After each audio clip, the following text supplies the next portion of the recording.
Alexy. How are you? All right. How are you, Oli? I'm good. I decided today that we should talk about Reactive Summit, which is coming in almost like 2 weeks. Yes, that's So, exciting.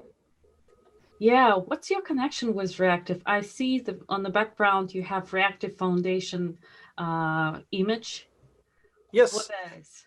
So I'm general manager of the Reactive Foundation. We relaunched it in May as a full-fledged umbrella project under Linux Foundation, uh, and it has several members promoting reactive systems and reactive streams, including Facebook, Alibaba Cloud, Lightband, VMware, Vilingo, and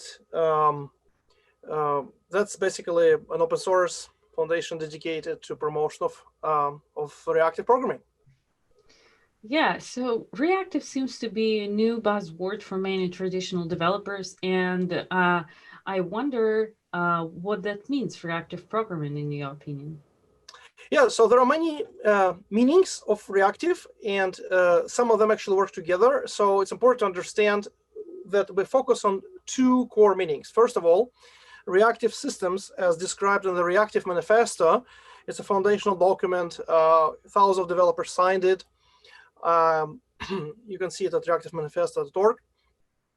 And it talks about resilient message-driven elastic systems, right? So essentially, it foreshadowed cloud computing, because if you looked at it, right, it talks about how to build distributed systems which scale up or down based on the load, that withstand faults or attacks, and which are based around passing messages, which enables all of this. What's important also is there is a reactive streams protocol, which was agreed by multiple companies, including Pivotal and TypeSafe, now Lightband and VMware, respectively, and others. And it's actually in JDK, right? And that's a protocol which, sorry, it's a protocol which basically enables systems to communicate according to the throughput. So a sender can keep sending packages if the receiver can no longer process them. It uses a back pressure channel to tell the sender to pause until the receiver processes more packages. And so obviously, to anybody who kind of deals with data pipelines, that's the way to do it, right? Because why would you shove packages into something which cannot process them, so they will buffer and queue? Or on the contrary, if you do not have enough processing, you would be constantly pulling and fetching and saying, give me work, right? So you don't want to do that. And I think these two pieces come together very handily. What you said sounds really exciting. And I know that this is not the first year of Reactive Summit, and it was held before in different locations. Is that the third one or the second one? Reactive Summit was held several times in the past. It was a conference founded by TypeSafe and Lightband as industry conference for enterprise architects who want to learn best practices for putting together this large reactive systems, which is very important. And it was held in such hubs as Austin, Texas, or Montreal, where lots of industrial software shops are located. And this year, Lightband donated the conference to the Reactive Foundation. So this is the first time we run it under Linux Foundation, and I'm the program chair of the first Reactive Summit done under Reactive Foundation. Tell me from the first hand about the program. Who are the keynoters? So we have two keynotes. Jonas Bonner, who is the co-creator of Akka and the co-author of the Reactive Manifesto, and also of Reactive Principles. Keynotes on this new document called Reactive Principles, which is, I would say, the sequel to Reactive Manifesto. It talks about best practices for running and building reactive systems.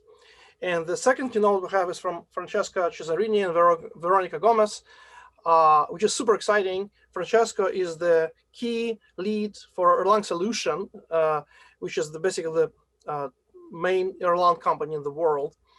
And Veronica is well known for running Kubernetes. So I think the keynote is called The Future of Programming, and I'm really excited to see the kind of this really broad representatives of the ecosystem. So we have the JVM on one hand, we have Erlang on the other hand, we have Kubernetes, which is kind of underlining the systems together.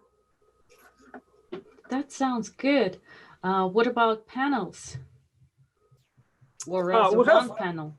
We have a panel called Is the Future Reactive? And so that panel is actually representing the Reactive Foundation Advisory Council. Reactive Foundation Advisory Council is the group which I started at the Reactive Foundation by inviting some of the world's experts in reactive systems and veterans of the industry, speakers at various events. You can see it on our website, which is reactive.foundation. I think it's a really stellar group of folks. And so we invited basically all of them who want to join this panel to share their view. And so you can see that the list has been updated as more folks join. And we're going to talk about whether we can finally make this push to write cloud systems as reactive systems.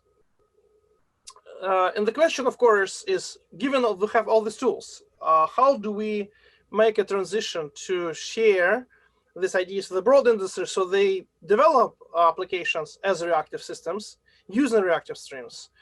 I think more and more companies are doing this. For instance, Facebook is adopting RSocket, which is our core project in their data centers. There is basically adoption of Akka across the industry, right?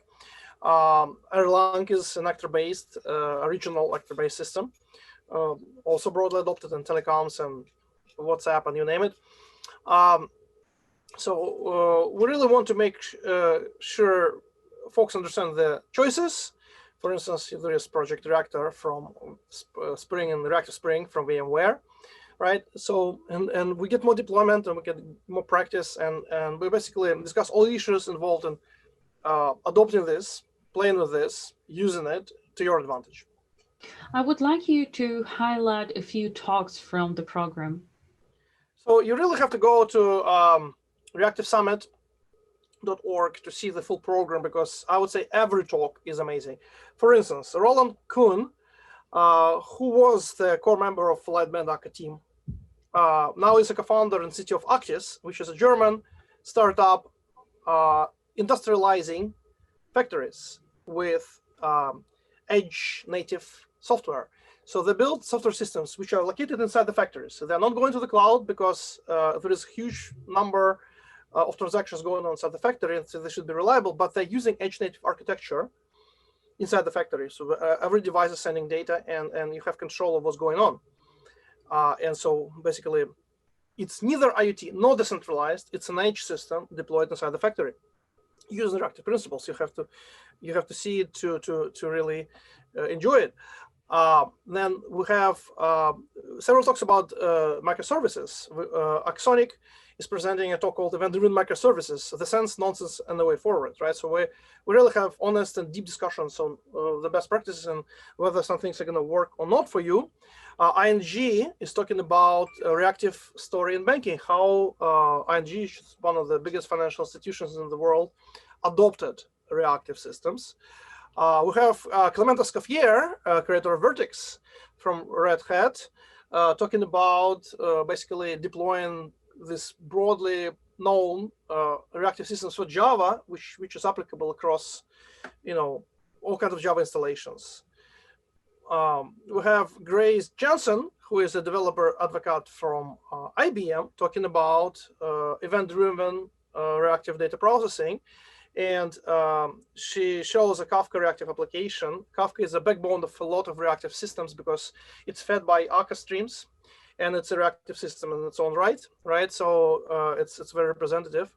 We have Ivana Paganov from Scala C talking about kind of CP theorem applied in the distributed systems, and the acronym is CALM.